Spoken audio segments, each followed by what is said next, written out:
so powerful. It's actually a truth that extends to all of our experience in this life. And that statement is ضَعُفَ الطَّالِبُ وَالْمَطْلُوبُ. The seeker and the one that's being sought. The one in need is the talib. The one who wants is the talib. The thing that is wanted is the matloob. He says both of them are inherently weak. This is interesting because the word ضَعُفَ, it's not as ضُعِفَ, like in other words, has been made weak. It's actually naturally, its predisposition is to be weak. It's how you were made. You were made weak. Like Allah says, وَخُلِقَ الْإِنسَانُ ضَعِيفًا. But Allah Azza wa Jal here is saying that you and I are always in pursuit. We're always wanting something. Everybody wants something in their life. A young man wants to marry a woman. Somebody wants to graduate out of college. Somebody else wants to get a house. Somebody else wants to get a green card or citizenship. Somebody wants to move out of an apartment and move into a better home. Somebody wants a nicer car. There's all kinds of wants. We want our children to do better in school. There's a list of wants that we live by in life. And when we want these things, then we have to go to those who have. And the idea of us turning to Allah is Ar-Razaq. He's the one who has everything. He has the keys to, so everything you want, you're going to go ask Him. But that's also true of other religions.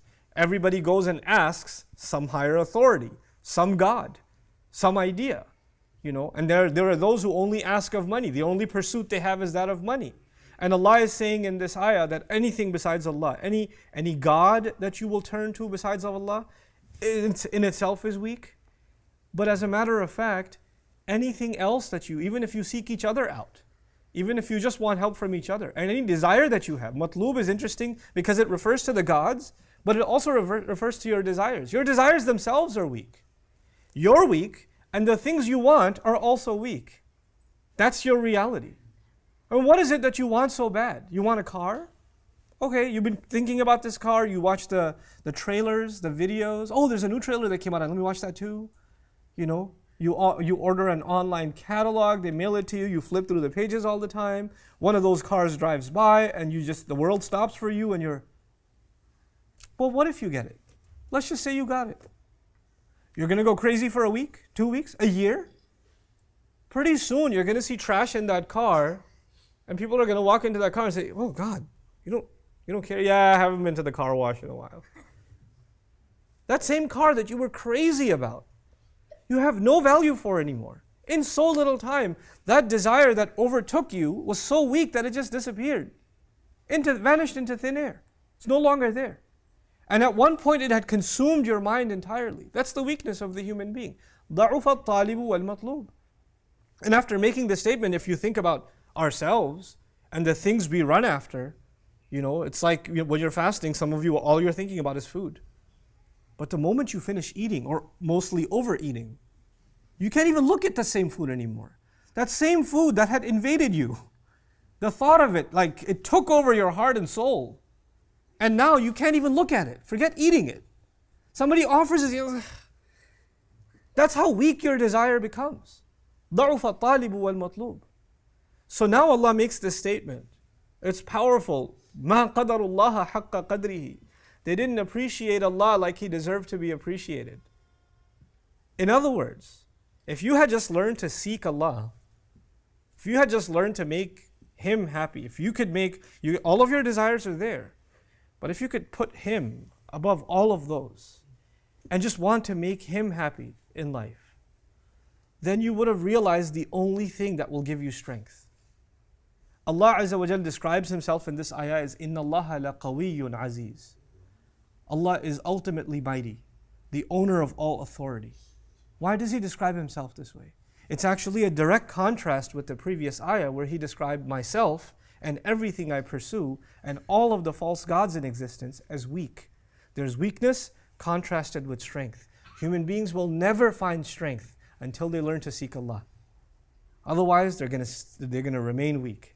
It doesn't matter how muscular you become. It doesn't matter how wealthy you become. It doesn't matter how politically or socially influential you become. You're still weak. There's a hollowness inside you that can only be fulfilled when you seek out the pleasure of Allah Azza wa Jal. This becomes like a way of looking at life.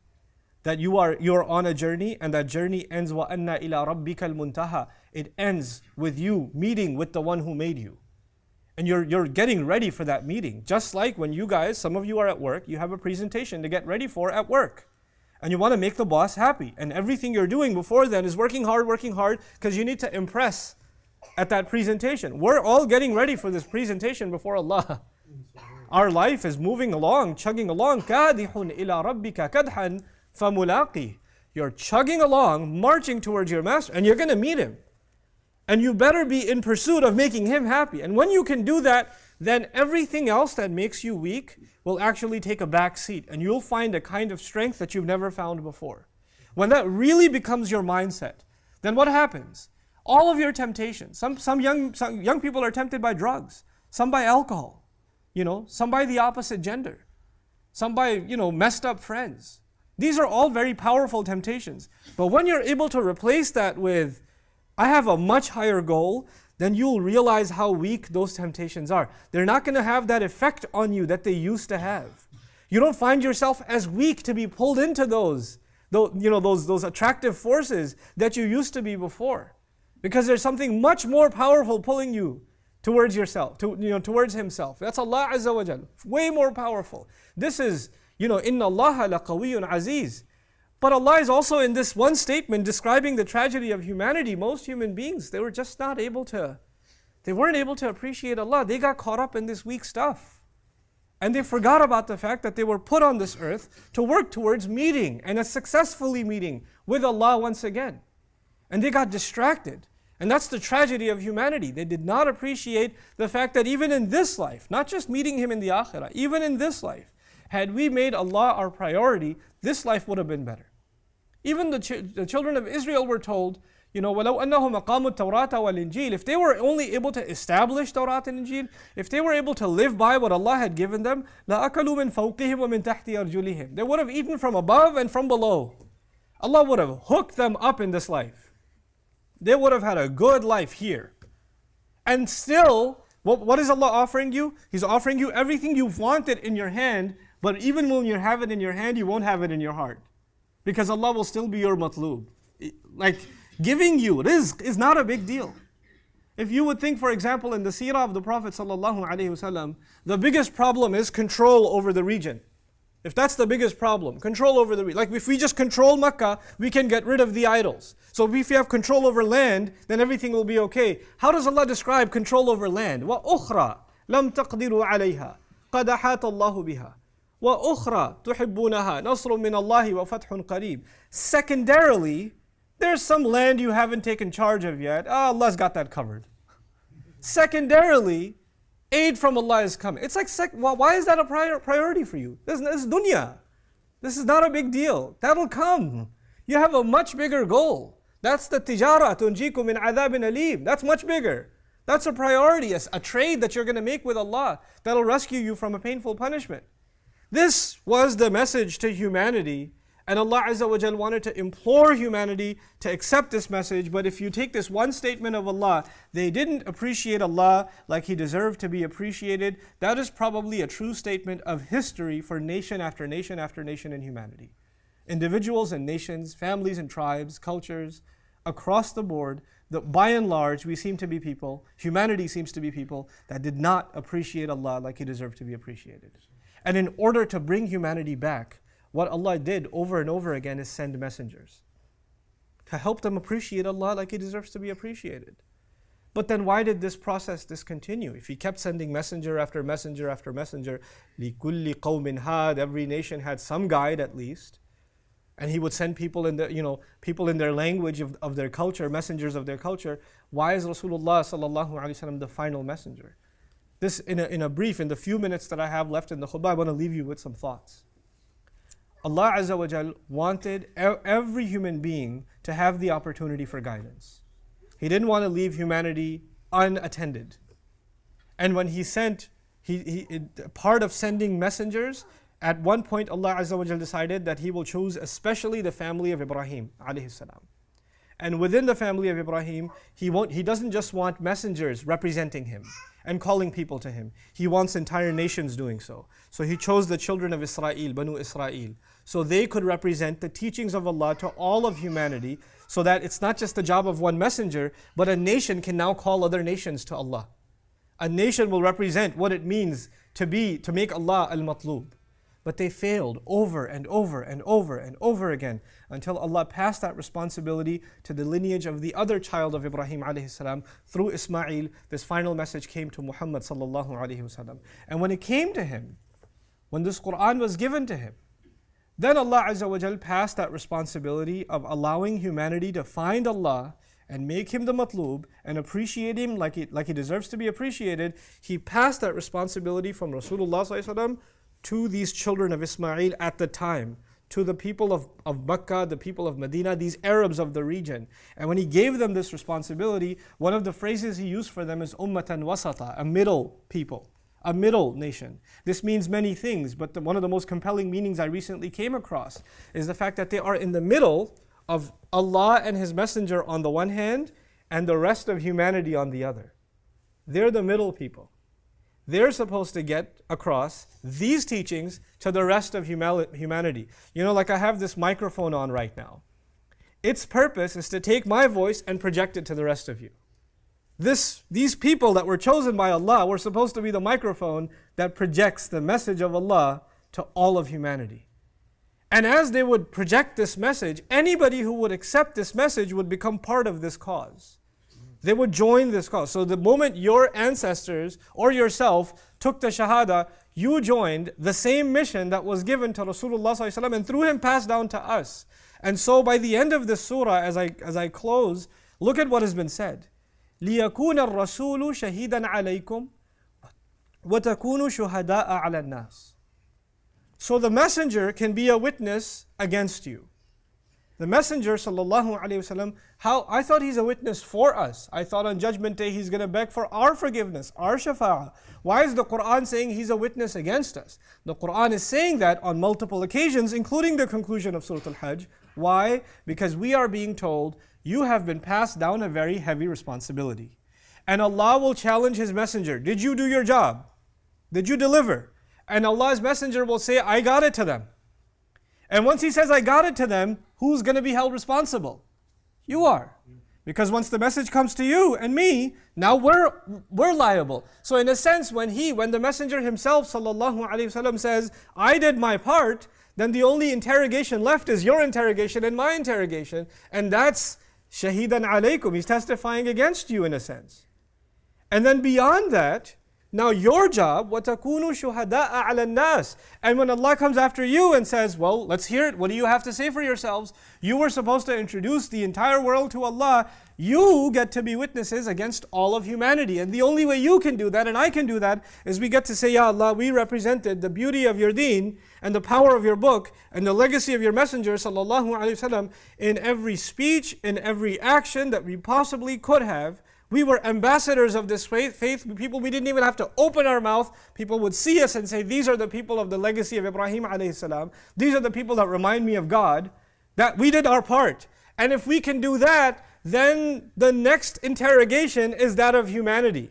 So the first interrogation is that of the Rasul sallallahu alaihi wasallam. The next one is ourselves. And the last one is humanity. But wait a second.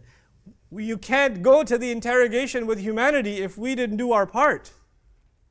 They have their own interrogation, but we have one too. We have to answer before Allah too. This deen of ours isn't just about you becoming a better person. It starts with that, changing your matloob to Allah, changing what you desire, what you seek, what you want to do in life, to just making Allah happy. That's one part of the equation. But once that happens, then you and I have to be carriers of this faith. We have to be carriers of it. That doesn't mean all of you become preachers and go in the street and trying to talk to people to convert to Islam or something. But it actually means that you represent the model of this deen in the way you live. And when somebody, just by the way you carry yourself, you attract attention. Yusuf alayhi salam in prison is not preaching. He's not. He's just being himself. And people notice. And they come to him and say, could you figure out this dream thing? We figure you're a kind of person that would know.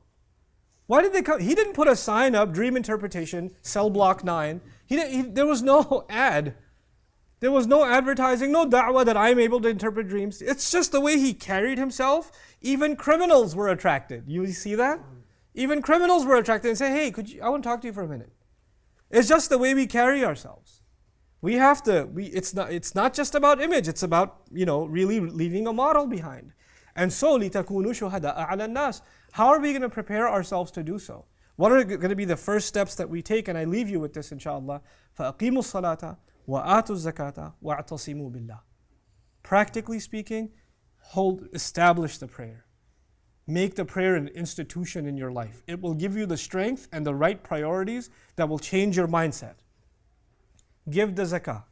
And giving zakah suggests that the way you make your money and the way you give your money should change. So change your spiritual life and change your financial life, basically. وَاعْتَصِمُوا بِاللَّهِ. And hold on for dear life to Allah.